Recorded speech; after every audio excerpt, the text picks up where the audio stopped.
오늘 말씀의 제목은 바다의 길을 만드시는 하나님, 바다의 길을 만드시는 하나님이라고 하는 제목으로 하나님 말씀을 같이 함께 나누겠습니다.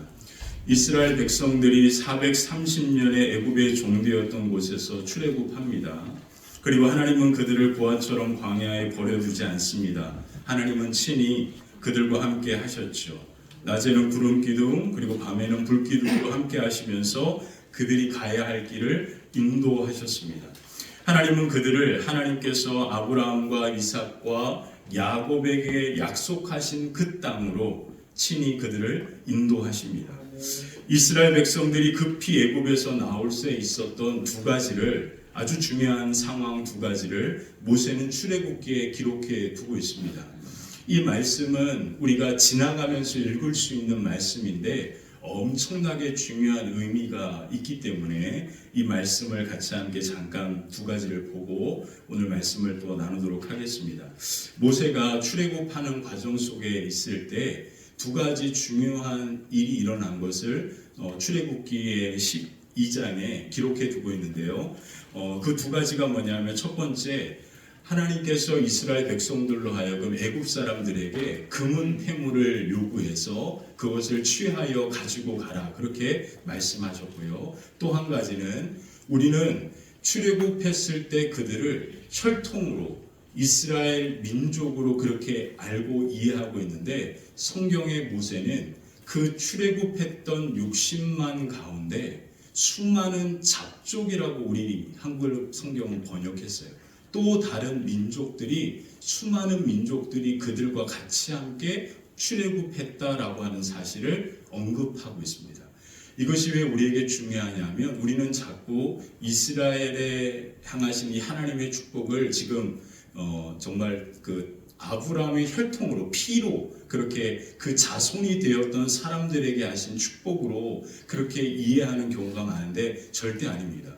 오늘 출애굽기 이 모세가 언급한 이것이 우리에게 무엇을 말해주고 있냐면, 하나님을 믿고 믿음으로 그들과 함께 출애굽했던 모든 사람들이 출애굽기 19장에 시내산 언약의 하나님의 신앙의 공동체로 세워지고 있음을 우리에게 말해주고 있기 때문이거든요. 자, 그 두 가지 사실을 보도록 하겠습니다. 첫 번째 보면 출애굽기 12장 35절 36절을 한번 보시면 이런 말씀이 나옵니다. 한번 읽어볼까요? 함께 읽겠습니다. 이스라엘 자손이 모세의 말대로 하여 애굽 사람에게 임금 패물과 의복을 구하매 여호와께서 애굽 사람들에게 이스라엘 백성에게 은혜를 입게 하사 그들이 구하는 대로 주게 하심으로 그들 애굽 사람의 물품을 취하였더라. 자, 은금 패물을 요구해서 가지고 가라, 그렇게 하나님께서 말씀하셨고, 그대로 그 말씀대로 이스라엘 백성들이 애굽 사람들에게 은금 패물을 요구했고, 그리고 애굽 사람들은 그들에게 이와 같은 것을 주었다라고 그렇게 이야기하면서 36절 마지막에 뭐라고 되어 있습니까? 애굽 사람들의 물품을 뭐하였다? 취하였다라는 말로 표현합니다. 우리가 잘 아는 것처럼 출애굽기는요, 이스라엘 백성들이 애굽 땅에서 도망친 게 아닙니다. 바로 이 출애굽기는 무엇을 의미하냐면, 하나님께서 그 애굽의 신과 바로와의 전쟁에서 승리했다라는 것을 의미합니다. 그래서 승리했기 때문에 승리하면 반드시 뭐를 취하게 되죠? 승리의 전리품들을 취한단 말이에요. 그래서 은금 패물을 요구하고 취하는 것은, 바로 출애굽한 것은 종으로 도망친 게 아니라 하나님께서 이스라엘을 대신하여 애굽과 싸워서 뭐 하셨다? 승리하셨다. 그래서 승리의 그 영광으로 은금 패물을 취하여 나오라고 이야기한 겁니다. 자, 그래서 출애굽은 하나님의 승리로 이루어진 엄청난 구원의 역사입니다. 이해가 되시죠? 자, 그래서 출애굽은 도망이 아니라 뭐예요? 승리하여 하나님의 땅으로 나아가는, 약속의 땅을 향하여 나아가는 엄청난 승리의 행진이라는 것을 의미하는 거예요.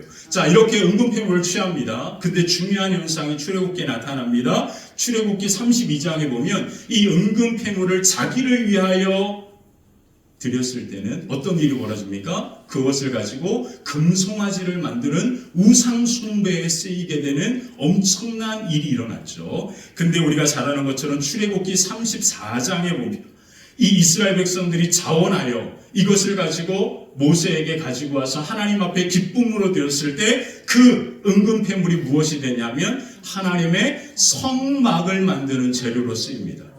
정말 다른 거예요. 자기를 위하여 드릴 때는 그것이 뭐가 됐어요? 우상 숭배가 되었는데 그 은금폐물이 하나님께 기쁨으로 드려졌을 때 그것은 하나님의 성막, 지금의 교회를 세우는 하나님의 성물로 쓰임받는 엄청난 재료가 되었다라는 것을 성경은 우리에게 말해줍니다. 자, 그러므로 하나님께서 우리에게 주신 그 모든 것들, 물질뿐만 아니라 건강과 이 모든 것이 나를 위하여 쓰일 때는 그게 뭐가 될 수 있어요? 우상을 섬기는 것이 될 수 있는데 하나님께서 내게 주신 그 모든 것이 하나님께 드려질 때는 하나님의 나라 그 영광을 위하여 쓰임받는 엄청난 하나님의 귀한 예물, 성물이 될 수 있다는 사실을 기억하시고 하나님 앞에 쓰임받는 저와 여러분들이 되셨으면 좋겠습니다. 자, 두 번째 60만이 나옵니다. 그것을 출애굽기 37장부터 38장 이렇게 기록하는데 이런 말씀이 나옵니다. 한번 읽어볼게요. 시작. 이스라엘 자손이 라암셋을 떠나 숫곳에서 이르니 유아 외에 보행하는 장정이 60만 가량이요 수많은 잡족과 양과 소와 심이 많은 가축이 그들과 함께하였으며. 아멘. 자, 여기에 얼마가 출애굽해서 나왔다고요? 60만 명이 나왔다 이야기합니다. 근데 그 안에 38절에 너무나 중요해요. 이거 동그라미 치셔야 돼요. 왜 그러냐면 이 잡족에 해당되는 게 저와 여러분들이거든요. 한글말로 잡족이라고 해서 기분 나쁘지만 영어 성경을 보려면 또 다른 민족이라고 표현합니다. 또 다른 민족이 그들과 함께 출애굽했다라는 거예요. 우리 잘 아는 것처럼 6월절은 어떤 날입니까? 바로 6월절 어린 양의 피가 문설주에 발라져 있으면 그 죽음의 사자가 지나갔단 말이에요. 그렇죠? 그러면 이 잡족은 어떤 사람입니까? 6월절 재앙이 임할 때 이스라엘 백성들과 함께 6월절 어린 양의 화목제물을 먹으면서 그 집안에 머물렀던 사람들이에요. 이해가 되시죠? 그들이 각자 집에 있었다는 게 아니에요. 그들도 각자 나름대로 그렇게 어린 양을 발라 피에 물선줄에 바르는 그런 모습들도 있었겠죠. 그런데 그들은 무엇보다 하나님의 재앙이 임할 것을 믿었고 그 재앙이 임할 것을 믿고 모세가 그들에게 알려준 말대로 그들도 똑같이 믿음으로 그렇게 그날 밤을 보냈던 사람들입니다. 다른 말로 표현하면 하나님을 믿고 신뢰했던 사람들이죠. 우리가 잘 아는 것처럼 재앙이 임할 때 하나님의 말씀을 마음에 두었던 사람들이 있었다라고 성경은 말하잖아요. 그래서 그들의 가축을 집으로 데리고 들어왔을 때 그 재앙으로부터 그들이 보호함을 받았다라는 이야기들을 우리가 재앙을 이야기하는 설교 때 같이 말씀을 나눴잖아요. 그때 그 믿음 가운데 있었던 그들이 같이 함께 애굽 땅에서부터 나왔다라는 거예요. 그래서 출애굽한 이스라엘 백성들은 혼혈, 그러니까 혈통으로 되어진 그러한 순수한 그러한 이스라엘 백성들이 아니라 믿음으로 함께 그 땅을 나와서 약속의 땅을 향하여 나아가는 신앙의 믿음의 공동체라는 뜻입니다. 그래서 우리에게 의미가 있는 거예요. 바로 이 믿음으로 나온 이들이 오늘 저와 여러분들이거든요. 오늘도 우리가 그들과 같이 똑같은 믿음으로 예수 그리스도를 믿고 우리는 누구를 예배합니까? 하나님을 예배합니다. 그러므로 출애굽기에 나와 있는 이 언약의 축복은 오늘 누구를 향한 축복이에요? 그렇죠. 그 이야기를 갈라디아서 3장에 보면 사도 바울이 이렇게 자세하게 설명해 주는 거예요. 그래서 갈라디아서 3장 9절에 보면 이런 말씀이 나옵니다. 한번 읽어볼까요? 그러므로 믿음으로 말미암는 자는 믿음이 있는 아브라함과 함께 복을 받는. 자, 믿음으로 말미암는 우리들은 누구와 함께? 아브라함과 함께 뭐를 받는다? 이 복이 뭡니까? 언약의 축복, 신의 산 언약의 축복이라는 뜻이에요. 아멘이시죠? 그러므로 우리가 살펴보는 이 말씀이 너무나 우리에게는 중요한 의미가 있습니다. 거기에서 우리가 오늘 본 것처럼 출애굽기 12장에 수많은 잡족이라고 하는 이 기록이 그와 같은 의미를 우리에게 보여주는 거예요. 그래서 갈라디아서 3장 14절에 바울이 이런 말을 합니다. 한번 또 읽어볼까요? 이는 그리스도 예수 안에서 아브라함의 복이 이방인에게 미치게 하고. 자, 이방인이 누굽니까? 믿음으로 그렇게 함께 나와왔던 수많은 잡족과 함께 오늘 그 믿음으로 오늘 하나님 앞에 예배하는 저와 여러분들을 의미하는 겁니다. 자, 아브라함의 복이 누구에게? 오늘 우리에게 미치게 되었다. 누구 때문에? 예수 그리스도 안에서. 자, 또 읽어볼게요. 시작. 우리로 하여금 믿음으로 말미암아 성령의 약속을 받게 하려 함이라. 그러므로 시내산 언약의 약속의 말씀은 성령께서 우리에게 하신 약속의 말씀인 줄 믿습니다. 자, 그러므로 시내산 언약은 오늘 아브라함과 같은 믿음으로 예수 그리스도를 믿고 하나님께 예배하는 우리를 향한 언약의 축복의 말씀인 줄 믿습니다. 자, 그래서 오른손을 가슴에 얹고 이제 저를 따라서 고백하겠습니다. 우리는 세상에서 가장 존귀하고 보배로운 하나님의 소유입니다.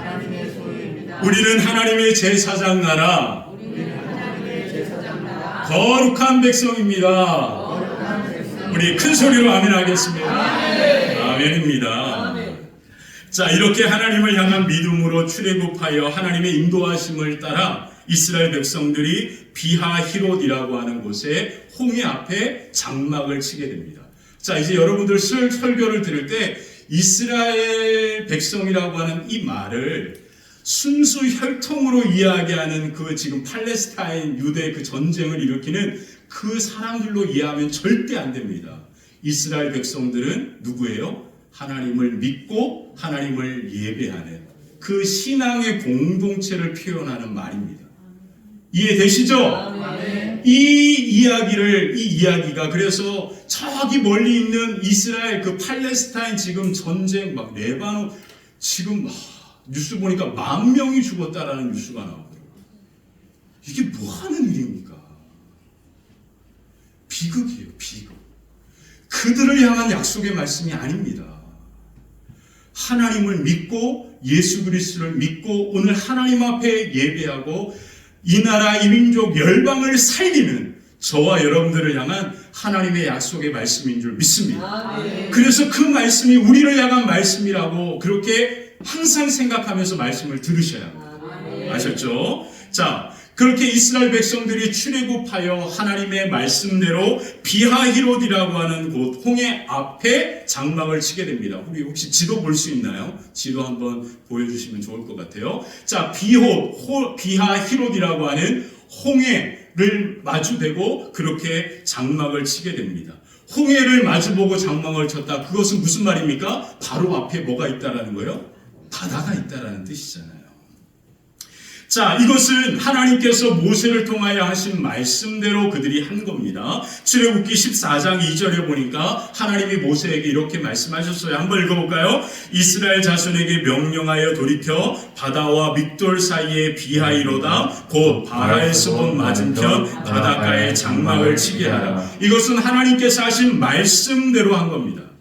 말씀대로 그들이 했단 말이에요. 하나님을 믿고 하나님의 인도하심을 따라 가던 길에 그들이 바로 그곳 가운데 장막을 치고 그 날을 맞이하고 있었습니다. 근데 그곳에서 큰 위기가 찾아왔어요. 그 위기가 뭡니까? 바로가 600명의 병거를 이끌고 그들을 잡기 위하여 쫓아오고 있는 겁니다. 그리고 그들 앞에는 뭐가 있어요? 바다 홍해가 있는 거예요. 이제 죽을 수밖에 없는 상황, 위기가 그들 가운데 찾아옵니다. 자, 지도 보시죠. 자, 바로 여기입니다. 여기가 지금은 이렇게 지금 지도에는 육지처럼 보이지만 예전에는 여기가 바로 이 모세 시대 때는 여기 바로 여기입니다. 여기가 지금 바다였습니다. 그때 당시 때는 지금은 이제 이렇게 모래들이 쌓여가지고 육지로 되어진 지도지만 바로 이 숲곳에서 떠나 저 홍해 맞은편에 그렇게 장막을 치고 있는 그러한 이제 상태였습니다. 하나님께서 지금 그들을 어디로 인도하신다고요? 약속의 가나안 땅으로 인도하시는 거잖아요. 근데 하나님은 어디에다 장막을 치라고 하신 겁니까? 바다에. 바다 맞은편에 장막을 치라고 한 거예요. 근데 때마침 그 이스라엘 백성들이 바다 맞은편에 장막을 치고 있다라는 이야기를 바로 바로가 듣고 그리고 보병을 이끌고 마차를 이끌고 전차를 이끌고 찾아온 겁니다. 그때 이 바로가 데리고 온 전차 수를 뭐라고 성경은 쓰고 있냐면 600대라 표현합니다. 이 600대는 지금의 탱크를 의미하는 거예요.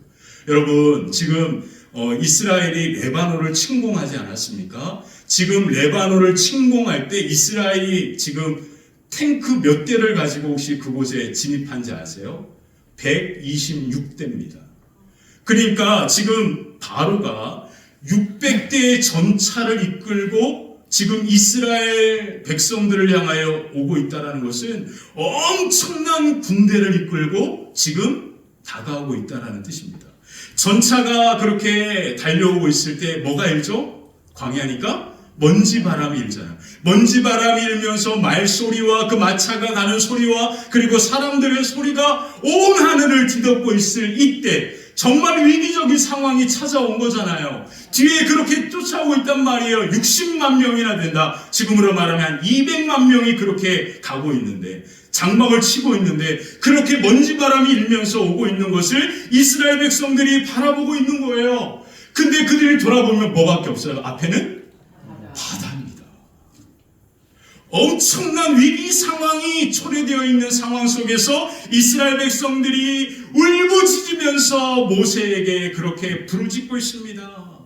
우리가 그냥 애굽에서 살았으면 좋았을 것을 왜 나오기 싫은 우리들을 이끌어내가지고 이 애굽에 우리가 죽을 자리가 없어서 여기서 우리가 바다에 빠져 죽게 만드냐고 그렇게 부르짖는 이스라엘 백성들을 향하여 모세가 이 말을 하는 겁니다.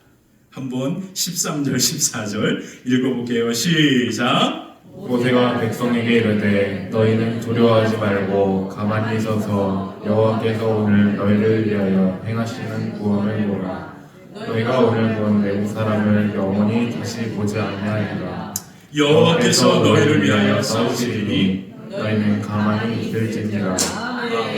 아, 정말 아멘이시죠? 이스라엘 사람들처럼 그랬으면 아멘 할까요? 절대 그럴 수 없죠. 그들의 눈에는 지금 죽을 수밖에 없는 상황이었단 말이에요.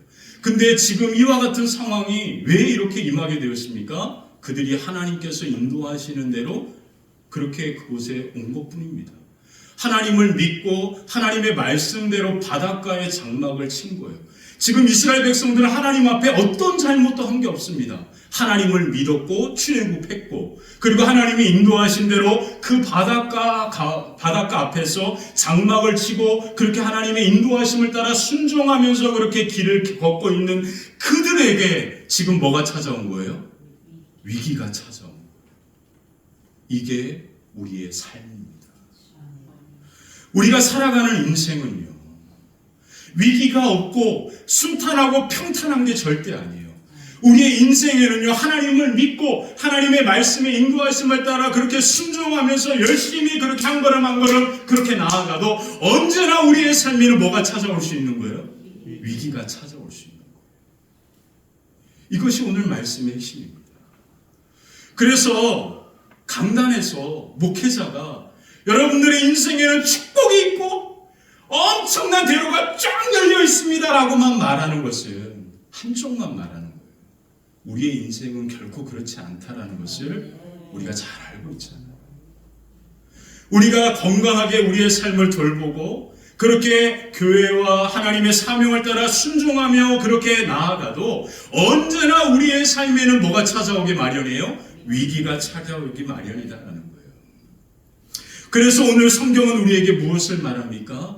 믿음 가운데 하나님 앞에 하나님의 말씀을 따라 인도하심을 따라 나아가도 우리의 삶에 찾아오는 위기 가운데 우리가 승리할 수 있는 방법은 이것이다 라는 거예요. 그 방법을 우리가 함께 오늘 말씀을 통하여 보도록 하겠습니다. 자, 첫 번째, 믿음으로 하나님만 바라보아야 합니다. 바로가 군대를 이끌고 쫓아오고 있는 것을 이스라엘 백성들이 봅니다. 그리고 바로와 모세를 향하여 그렇게 원망하며 외칩니다.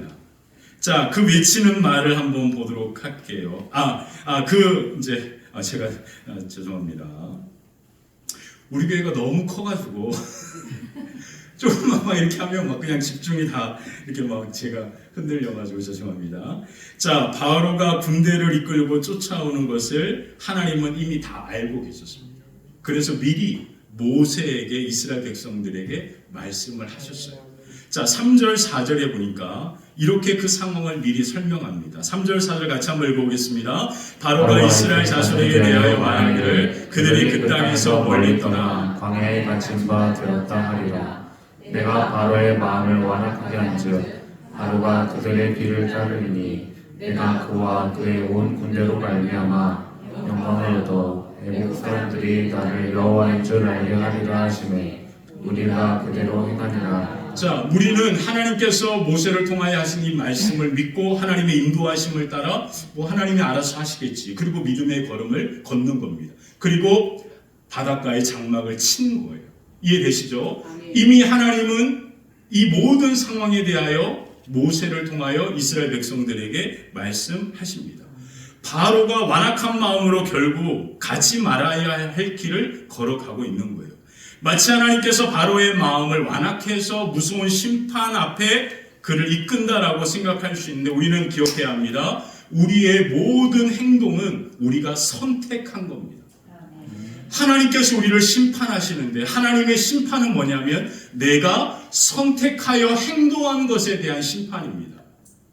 이해되시죠? 자, 아담과 하와가 하나님께서 뭐라고 말씀하셨어요? 선악과를 따먹지 말라. 그 선악과를 따먹으면 죽을 것이다. 하나님은 분명하게 말씀하셨습니다. 근데 뱀이 그들을 유혹하니까 그들이 그 유혹 앞에 생각하다가 그 유혹 앞에 뭘 한 거예요? 그 행동을 한 겁니다. 어떤 행동이요? 선악과를 따먹는 행동. 그 행동에 대하여 하나님이 심판하셔서 그들이 죽음을 맞이하였고 에덴 동산에서 쫓겨난 겁니다. 하나님께서 바로의 마음을 완악했다. 그래서 그를 심판하기 위하여 죽음까지 이끌었다. 이렇게 생각하시면 절대 안 됩니다. 하나님은 그의 마음을 완악하게 했습니다. 그러면 바로가 어떻게 해야 합니까? 하나님 앞에 스스로 마음을 돌이켜서 이스라엘 백성들을 쫓는 선택을 하지 말았어야 하는 거예요. 근데 바로는요, 바로 그 완악한 마음 가운데 이스라엘 백성들을 쫓기 위하여 600대의 전차를 그렇게 준비해서 그들을 쫓는 선택을 하고 그와 같이 행동하고 있는 겁니다. 이 선택에 대하여 하나님이 심판을 하시는 거예요. 이해가 되시죠? 자, 바로가 그와 같이 하고 있습니다. 그리고 하나님은 그가 선택한 것에 대하여 심판하시는데 그 심판이 무엇입니까? 바로 바닷가에 그들을 죽음으로 심판하시는 거예요. 그리고 하나님께서 살아계신 하나님인 것을 영광 받으시는 거죠.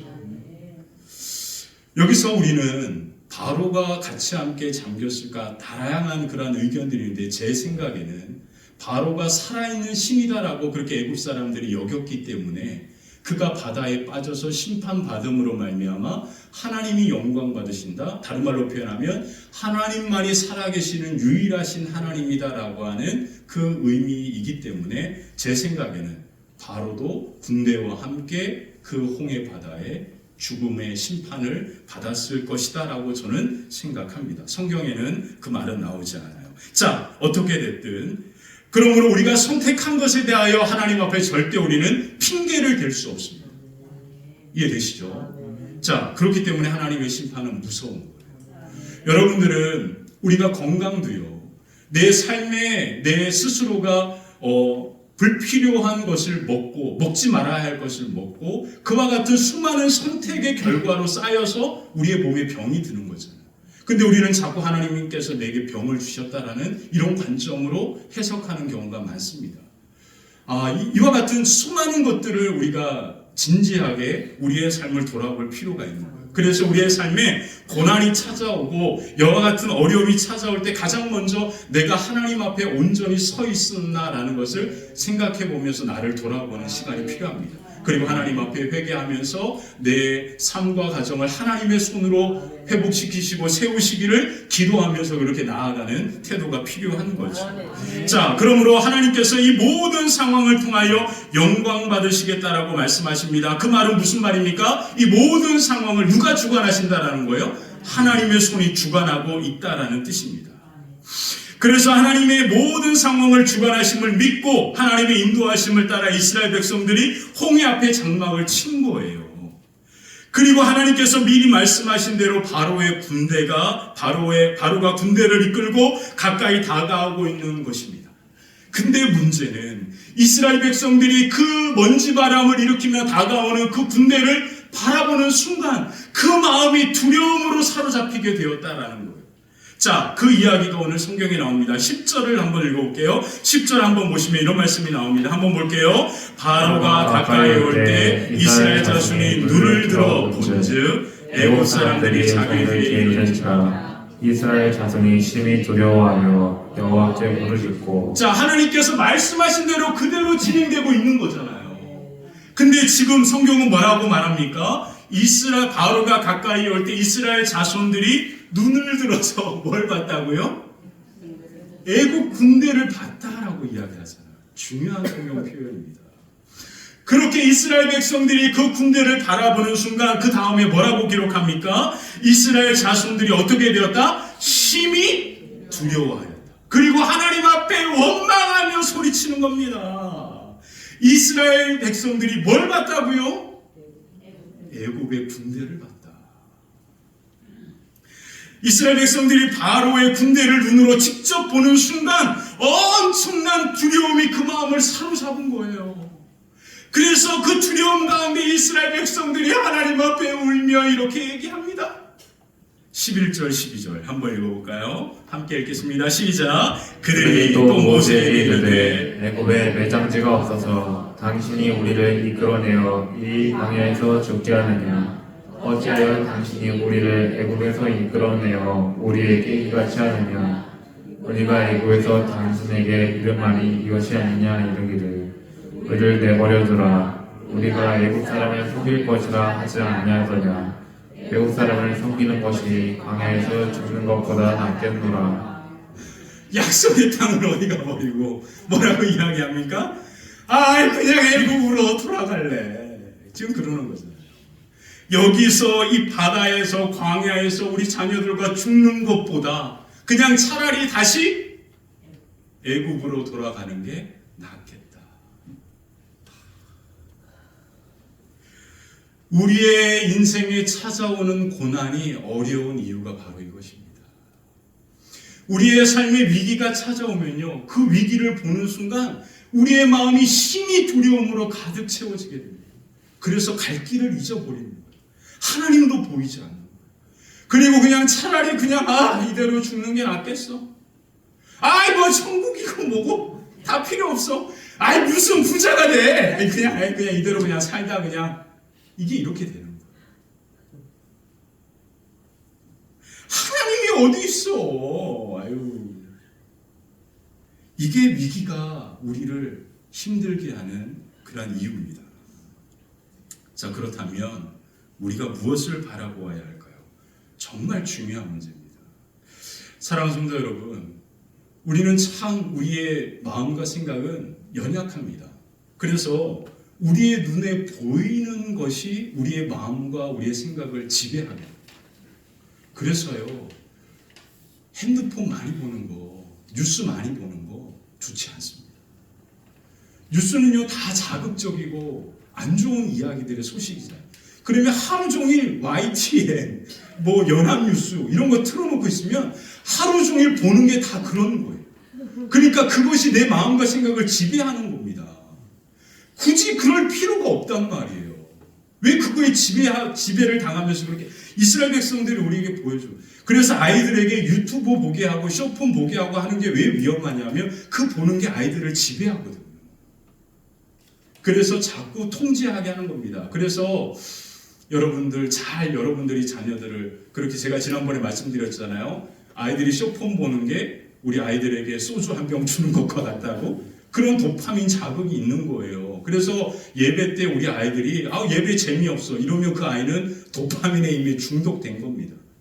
그 아이의 삶은. 그래서 우리가 아이들이 그렇게 작은 영상을 그냥 계속 보게 하고 이런 것들은 아주 위험할 수 있습니다. 여러분도 마찬가지.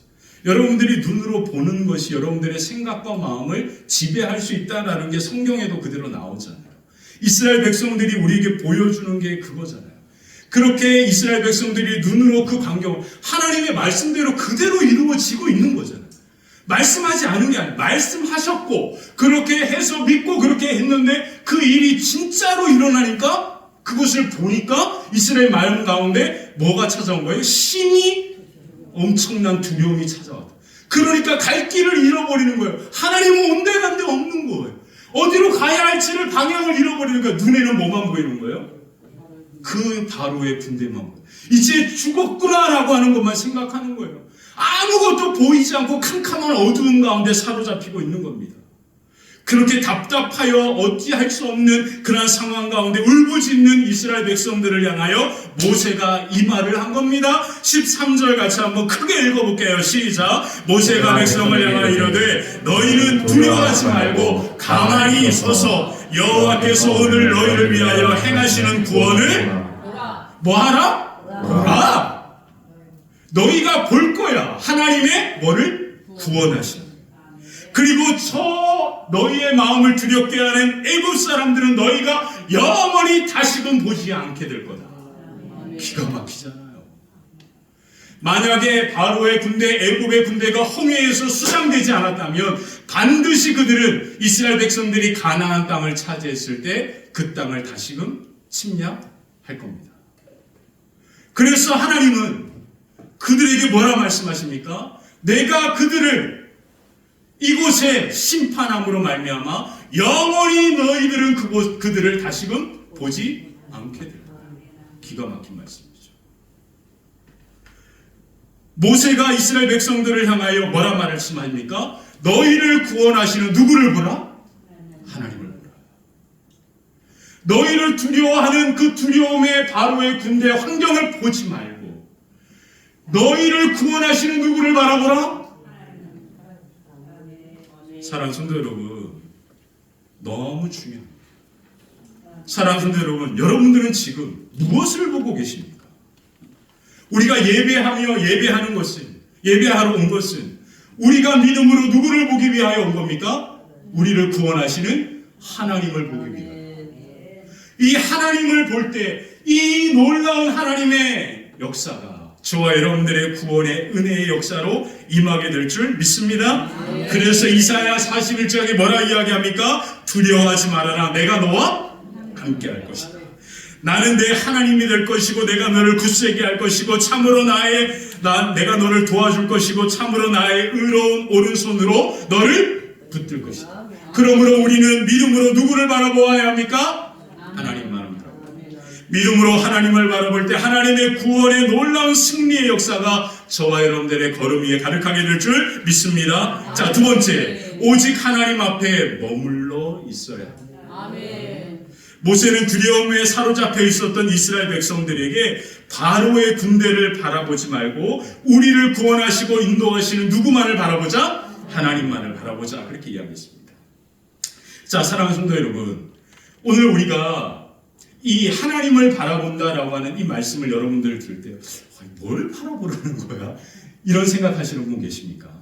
오늘 우리에게 하나님을 바라보라고 하는 이 말의 의미는 바로 십자가를 보라는 뜻입니다.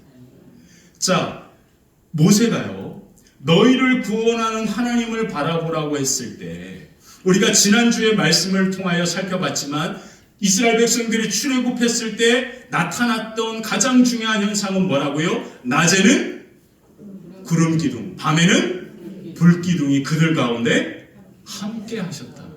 그러므로 하나님을 바라보라고 하는 뭘 바라보라는 거야? 하늘을 보라 이게 아니고요. 그들 가운데 함께 하시는 뭐를 보라? 구름 기둥과 불 기둥을 보라는 뜻이거든요. 우리 가운데 함께 하시는 구름 기둥과 불 기둥의 상징이 뭡니까? 십자가잖아요. 예수님이 뭐라 말씀하십니까? 내가 세상 끝날까지 너희와 항상 함께 할 것이다. 그러므로 하나님을 바라보라고 하는 것은 십자가의 그 놀라운 우리와 함께 하시는 예수 그리스도 하나님의 사랑을 바라보는 겁니다. 자, 그렇게 하나님을 바라보라고 이야기하면서 이스라엘 백성들이 해야 할 한 가지에 대하여 모세가 이야기하는데요. 14절을 한번 보도록 할게요. 14절 같이 한번 읽어보겠습니다. 함께 읽겠습니다. 여호와께서 너희를 위하여 싸우시느니 너희는 가만히 있을지니라. 아멘. 하나님께서 너희를 위하여 뭐 하신다? 싸우실 것이다. 그러므로 너희는 뭐 하라? 이 말씀 너무 은혜롭죠.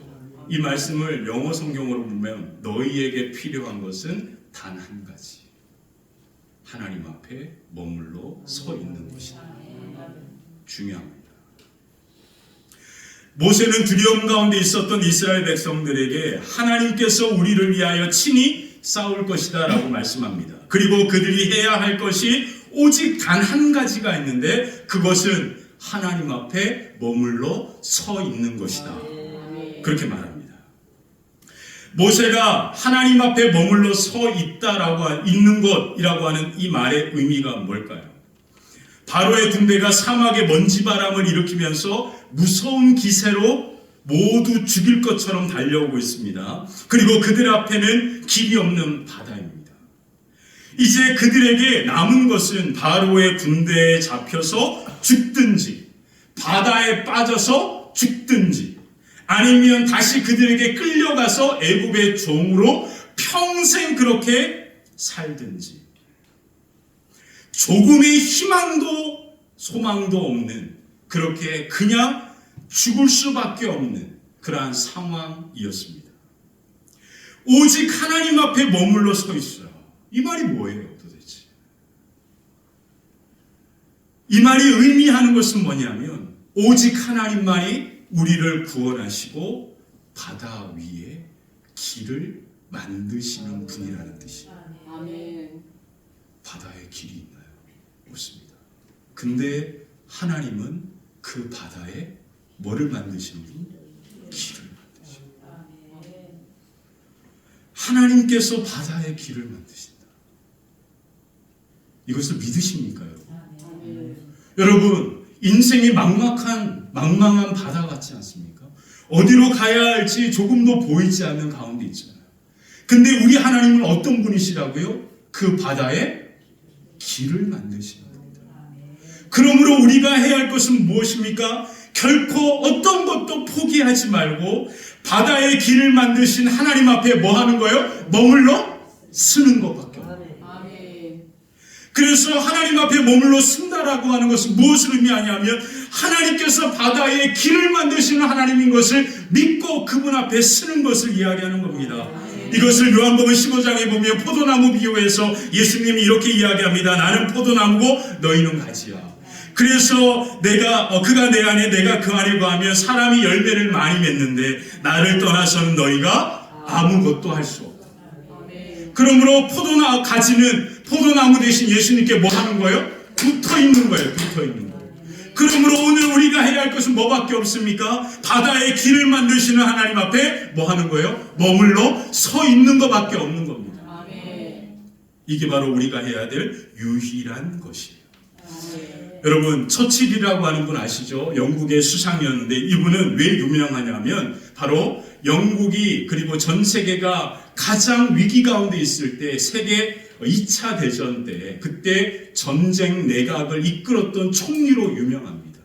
이 처칠이라고 하는 분이 많은 그러한 이렇게 유명한 그러니까 연설들이 있어요. 근데 그 중에 많은 사람들이 잘 아는 연설이 있는데 그게 뭐냐면 이런 연설입니다. Never give in. 절대 포기하지 마십시오.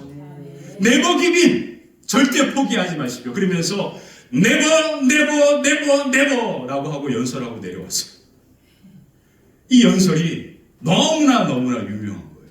근데 이 연설은 이분이 1941년 10월 29일 날 영국의 명문 학교가 두 개가 있습니다. 첫 번째가 이튼 칼리지라고 하는 학교가 있고요. 두 번째가 헤로우 스쿨이 있습니다. 이 헤로우 스쿨의 졸업식의 축사에서 이분이 이 말을 하고 내려온 거예요. 이 말만 하고. 그 졸업생들을 향하여 뭐라고 이야기했냐면 절대 포기하지 마십시오. 절대로 포기하지 마십시오. 절대로. 그렇게 외치고 내려온 거예요. 영어로 하면 참 은혜가 되는데 한국말은 참 너무 이렇게 뭔가 이렇게 팍 와닿는 겨. 결코 포기하지 마십시오. 이렇게 돼야 되는데 좀 그렇네요. 자, 이렇게 한 거예요. 이렇게 그냥 외치면서 전쟁 중에 있기 때문에 급한 일이 있어서 가야 하기 때문에 이 말만 남기고 그가 그것을 떠난 겁니다. 근데 이 여운이 그 졸업식장에 있던 모든 학생들과 그 모든 부모님들의 마음을 울린 거예요. 그래.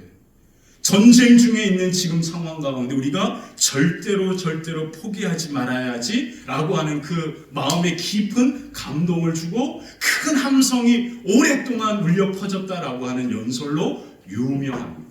제가 지난번에 설교 가운데 우리 베델 기도회 때 우리 이 처칠이 수상으로 임명되고 의회에서 바로 내가 이 나라를 위하여 드릴 것은 피와 노고와 땀과 눈물뿐이다 라고 했던 이 말씀을 드렸잖아요. 이것도 유명한 연설 중에 하나입니다. 그가 이제 이와 같이 연설을 하고 그리고 영국에 흩어졌던 이 전쟁 가운데 흩어졌던 사람들의 마음들이 하나로 모이기 시작한 거예요. 근데 이 연설의 배경이 되는 하나의 사건이 있습니다. 그게 바로 1940년 5월 말에 있었던 아주 중요한 전쟁이 바로 영국과 연합군이 히틀러와의 전쟁에서 히틀러가 탱크 부대를 이끌고 무섭게 벨기에 네덜란드를 침공해서 프랑스로 진입합니다. 그렇게 무섭게 그렇게 몰려오니까 이 영국 군인 30만 명과 연합군인 10만 명이 바로 이 도보, 영국과 프랑스 그 해협을 도보 해협이라고 얘기하잖아요. 그 해협에 갇히게 됩니다. 바다에 갇혔단 말이에요. 이 곳이 바로 덩케르크라고 하는 곳인데 이 덩케르크라고 하는 영화로도 나온 이 2차 세계대전 영화로도 나와 있습니다. 이 해변에 이 40만 명의 젊은 군인들이 갇혀버린 거예요. 포위가 되어버렸습니다. 이제 조금만 시간이 지나면 이제 이 히틀러에 의해서 이 모두 다 점멸되든지 포로가 되든지 바다에 빠져 죽든지 이와 같은 상황이에요. 그때 이 처칠이 라디오를 통하여 국민들에게 한 말이 뭐냐면 이런 말을 합니다. 우리는 결코 항복하지 않을 겁니다. 그 말을 한 거예요. 우리는 결코 항복하지 않을 겁니다. 그래서 이 말이 나온 겁니다. 유명한 말이에요. 우리는 절대 포기하지 않습니다. 그리고 우리는 반드시 그 우리의 자녀들, 아들을 그곳에서 우리는 구해낼 겁니다.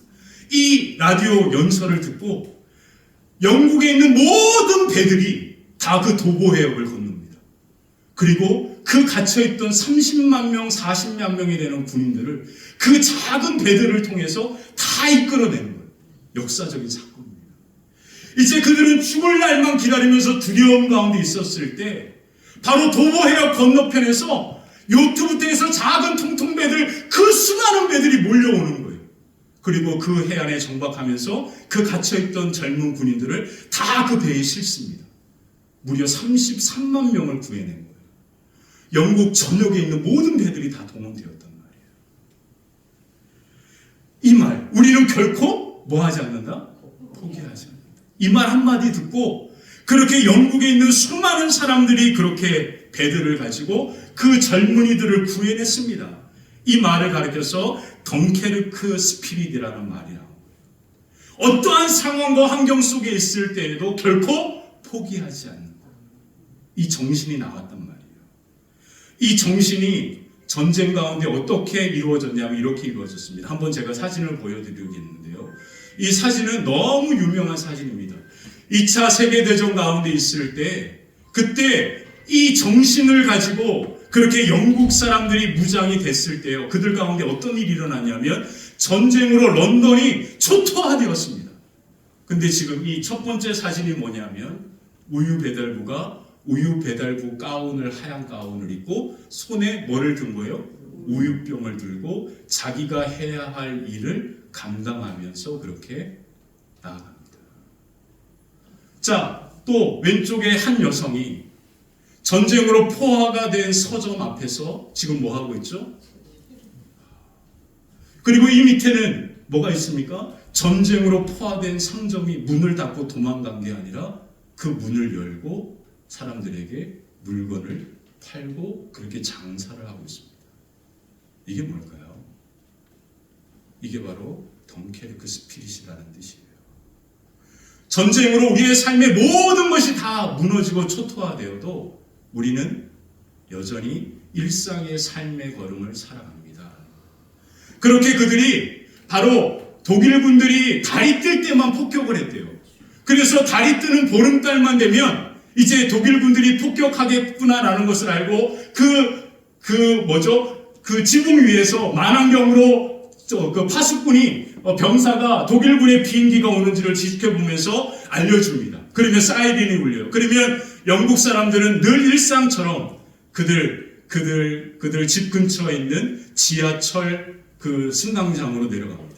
1860년대 영국의 지하철이 만들어졌으니까요.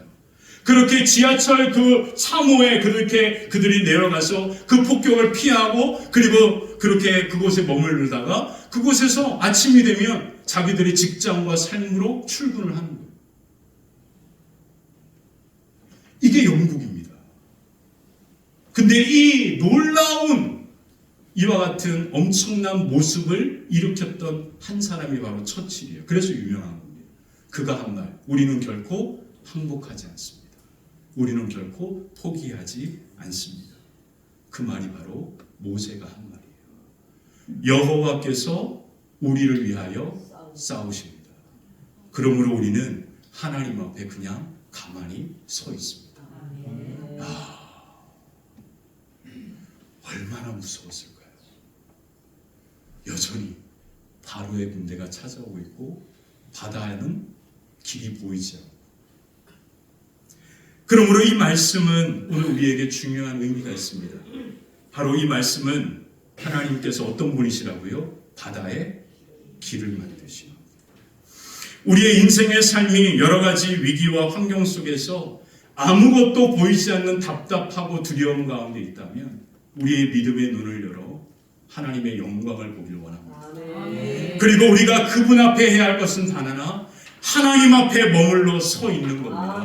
그리고 우리가 가져야 될 마음은 바로 하나님만이 바다 위에 우리의 길을 만드시는 유일하신 분이고 우리를 위하여 싸우시고 우리를 인도하시고 우리를 구원하셔서 하나님만이 우리를 승리케 하시는 유일한 분이신 것을 믿음으로 바라보며 그분 앞에 서 있을 때 하나님께서 저와 여러분들의 삶을 하나님의 거룩한 손으로 붙드시고 바다의 길을 내셔서 놀라운 승리의 영광 가운데 나아가는 은혜가 저와 여러분들의 걸음과 삶 위에 가득하게 되시기를 주님의 이름으로 간절히 축원합니다.